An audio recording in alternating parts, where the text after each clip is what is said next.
I just went back here with Iron Cross. Maybe I should just start saying the greatest war game of all time. Alright.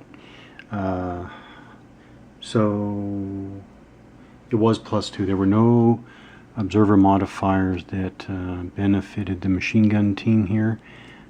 So they have +2, which is bad. I mean, that's a negative modifier because you want to get equal to a certain number, an observation-based number or less.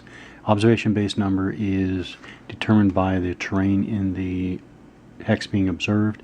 For a multi-hex building, the base is 5.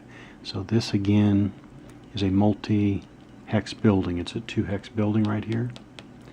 So I'm going to put the guys back.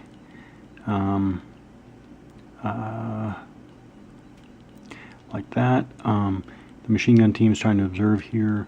It's 5.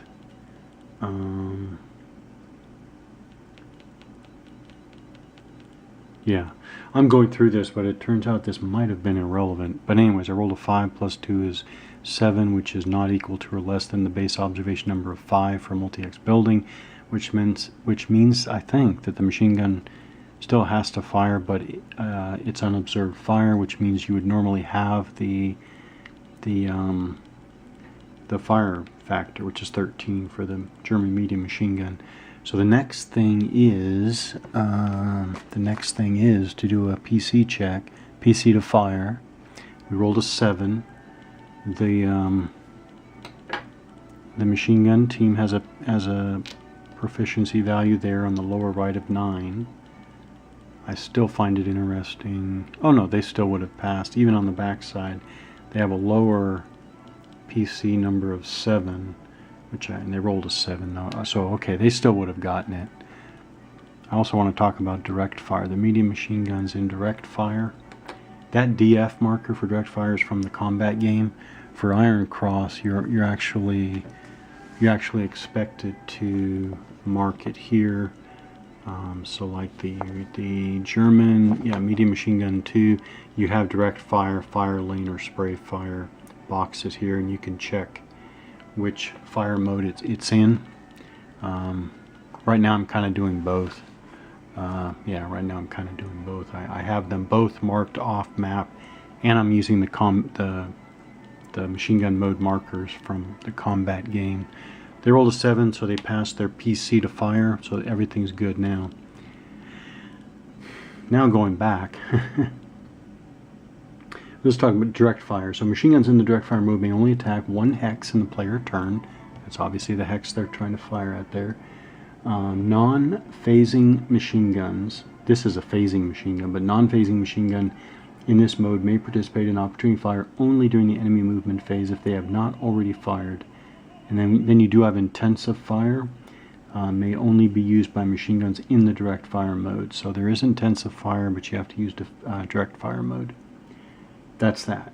Now we go back to observation effects.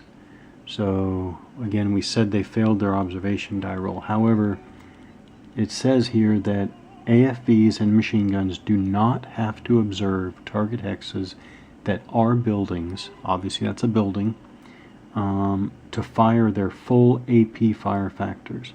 For all other terrain types, they are subject to the halving if it's unobserved fire when using their AP factors. So that tells me that the machine gun was going to fire at full fire factors anyways, so I'm not sure why. If you're going to fire at a building, I don't see why you're rolling for observation at all. Okay, so let's do the fire now. Total and modify firepower. So I think it's a straight 13. Okay, why do I say it's a 13? So that's 13 firepower factors. Base range is 18. This is 10 hexes away. 1, 2, 3, 4, 5, 6, 7, 8, 9, 10, which is clearly well within the first initial range of 18. So I think, well, I'll still do a quick check, but I don't think that there's any modifiers for this. So we have fire combat, which units can fire AP fire. This is AP fire. Let's see, AFVs, ATGs, infantry units, group fire, medium machine guns. Stacked with or adjacent infantry units, can combine, la la la. Machine gun intensifier that we talked about. An AP firepower total may be reduced for each of the following conditions. There's nothing along the line of sight we talked about. It's a clear line of sight. There's no hindrances, although we don't use that word in this game, but there's nothing to hinder the line of sight. It's not a level higher than the firing units. And it's not a medium machine gun that's not fully crewed. So I don't see anything. I think it's not range attenuation either. So I think it's just straight 13. So next, so that's that, and then we go determine number of dice. It's 4. It's 4 for the terrain. That's on the terrain table. It's 4 for the multi-hex building, and the targets are also down. Target unit down state +1 die. So they need to roll pretty low, I'll tell you that. So it's 4 dice for the terrain, 1 for the units being in down. Oh, I know what it is. I'm attacking per unit. I was wondering what I do if if they're in different states. But actually, I'm rolling separately, so I would adjust the dice. So I guess I'll just go from top to bottom. So I need to roll very low. All right. So by the way, what am I trying to? I'm trying to roll that AP fire factor of 13 or less. So I can stop when I get to 10. Oh, it's 13. I was not expecting that. So that is a pin. Wow. Okay. All right. Huh. So the next unit down in the stack. Okay, that's more like I was expecting. That's way over the 13, and then finally the unit on the bottom. The soldier on the bottom, unit on the bottom. Yeah, that's 17. So, all right. So that's. I think I was even lucky to get 1. So, so I just got 13. Real quickly, the way we do this, I like this a lot. So 13 is the pin number. 13 or less is pinned. I take this number, divide it in half, and round up. So 13 and half is 6.5, round up to 7. So 8 to 13 is pinned. 7 or less, I know I have a suppressed. So I take that 7 number, divide it in half, round up, 3.5, round up to 4. 4 or less would be eliminated outright. So the final table, if you will, is 4 or less to kill outright, 5, 6, 7 to suppress, and 8, 9, 10, 11, 12, 13 to pin. That's the way that works. I did that all by memory, and I hope I got that right. I should have.